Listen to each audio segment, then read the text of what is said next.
Boas B.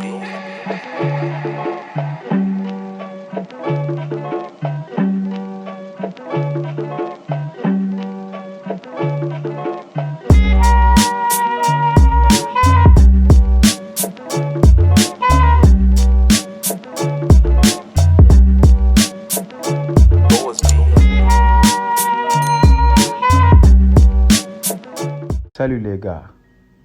en tout cas li ma leen di bëgg a wax nii lu ñaaw la loo xamante ni musuma koo gis musuma koo dégg muy Oustaz M.S mi publié ci compte Facebook am ni mosquée amitié baobab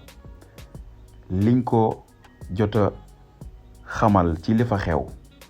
muy ay ngóor jigéen yoo xamante ni dañ doon def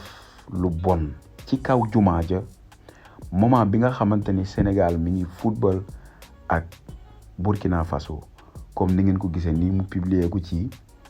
compte Facebook am moom nag nee na dañ ko yëgal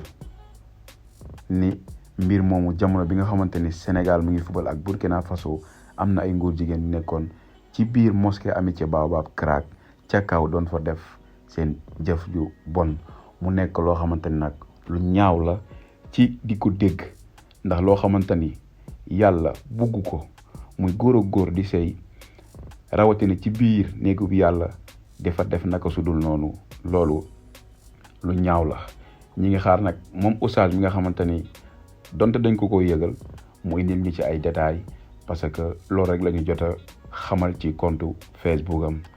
ñu jàll ci beneen info muy Karim Xurum Xaax après match Sénégal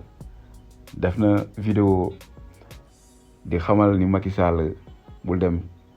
Cameroun di seetaani final bi sinon daf ñuy Ibou Ndafa sax la ko wax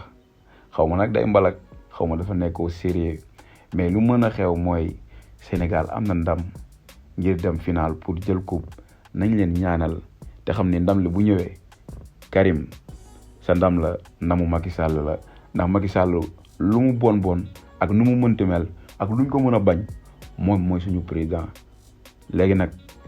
ndam li moom du ndamam du sama ndam du ndamu kenn ñun ñëpp nañu ñaan yàlla dimanche ndam li ñëw Sénégal ñu feete ko ñun ñëpp te Sénégal jàmm sax fi ndax jàmm la ñuy ñaan jàmm képp la ñuy ñaan kon nag sunu gaynde yi ni ngeen ñu bégalee ba kan bi commencé ba nit ñi accès fii ngir yóbbu ñu final yàlla na ko bi ñëw Sénégal man loolu laay ñaan a ci gars yi